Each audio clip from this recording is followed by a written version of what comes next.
வணக்கம் நண்பர்களே. Police Vijay police ஆட்டம் காட்டுதுங்க.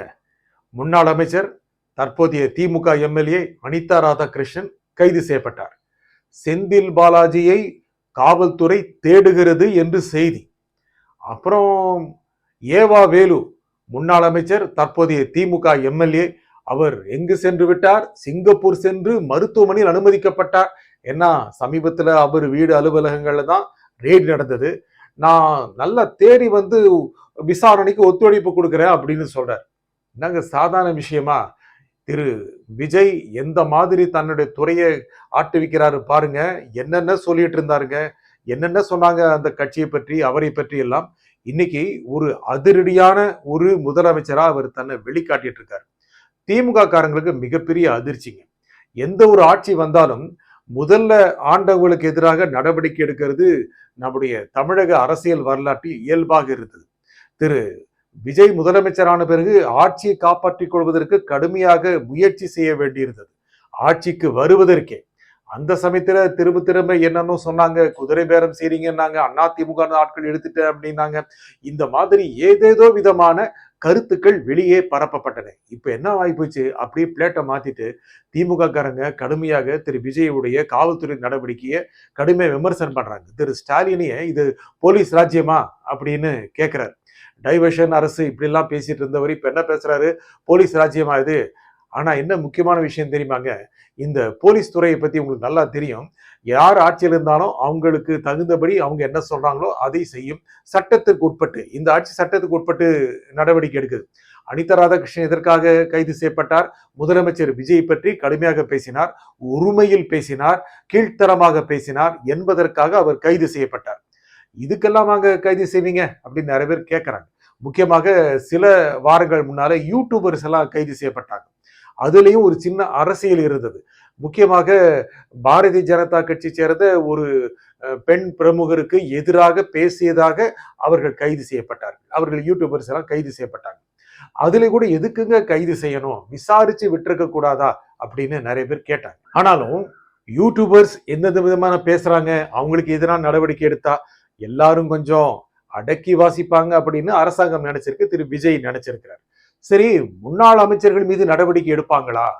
தற்போதைய திமுக எம்எல்ஏக்கள் மீது நடவடிக்கை எடுப்பாங்களா? அந்த தைரியம் திரு விஜய்க்கு இருக்குமா அப்படின்னு நினைச்சாங்க. திரு விஜய் இன்னொரு ஜெயலலிதா மாதிரி இருக்காருங்க.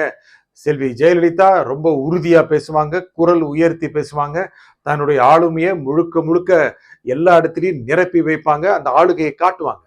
ஆனா திரு விஜய் அதெல்லாம் தாண்டி ரொம்ப அமைதியா பேசுறாரு.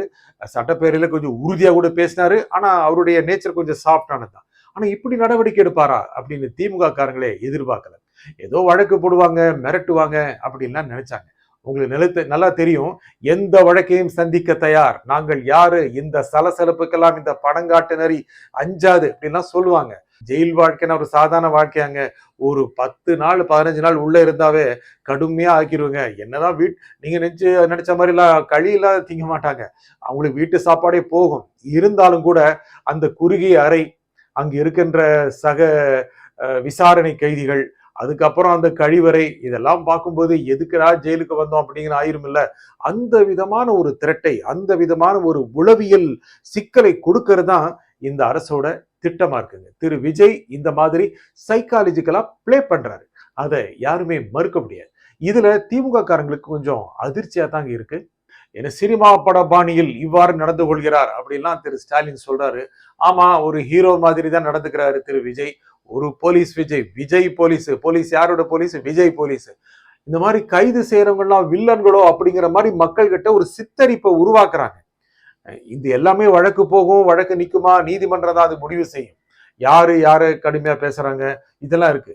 இப்படி இருந்தாலும் கூட ஒரு வில்லன் ஹீரோங்கிற மாதிரியான ஒரு எதிர்மறை நிலையை இந்த அரசியலுடைய பேச்சு உருவாக்குது. நெரேட்டிவ்னு சொல்றாங்க, அது உருவாக்குது.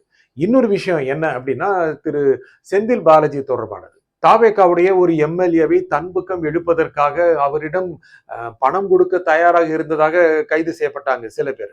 அவங்க திரு செந்தில் பாலாஜி சொல்லிதான் நடந்ததாக சொல்லியிருக்காங்கன்னு காவல்துறையில இருந்து தகவல். ஆகையால திரு செந்தில் பாலாஜியுடைய சகோதரை காவல்துறை தேடுகிறது. அவர் முன்ஜாமீனுக்காக மனு செய்திருக்கிறார்.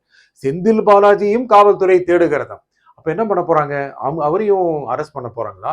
அந்த மாதிரி நிலைமைக்கு தள்ளுறாங்க. முக்கியமான ஆட்கள் எல்லாமே இந்த காவல்துறை குறி வைக்கிறது. இதெல்லாம் எதிர்பார்க்கவே இல்ல திமுக. அரசியல் பண்ணுவாங்க, சட்டப்பேரவையில பேசுவாங்க, வெளியே ஏதாவது தடித்த வார்த்தைகள் பேசுவாங்க நினைச்சா, நேரடியா தூக்கிருவாங்க அப்படின்னா, பாருங்க ஏவா வேலு போன வாரம் அவருடைய வீடு, இல்லங்களில், அவருடைய அலுவலகங்கள் எல்லாமே ரெய்டு நடந்தது.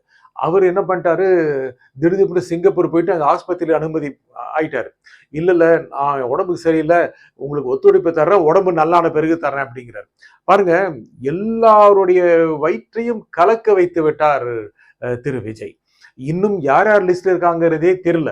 நிறைய பேருக்கு எதிராக வழக்குகள் இருக்கு.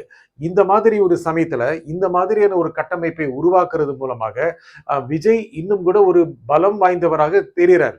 திமுகவுடைய முன்னாள் அமைச்சர்கள், எம்எல்ஏக்கள் கைது செய்யப்படும் போது யார் கண்டிக்கிறாங்க? கூட்டணிகளே இல்லை. கூட்டணி இல்லை. அதிமுக கண்டிக்குமா? ஏற்கனவே இவங்க எல்லாம் அதிமுக இருந்தவங்க. அனிதா ராதாகிருஷ்ணனோ, ஏவா வேலுவோ, செந்தில் பாலாஜியோ அதிமுக கண்டிக்காது. இந்த சமயத்துல திமுக தனித்து விடப்பட்டிருக்கு. அதை எப்படி அது எதிர்கொள்ளும்? அதெல்லாம் ஒண்ணும் இல்ல. திமுக இதெல்லாம் கண்டு அஞ்சவே அஞ்சாதுங்க.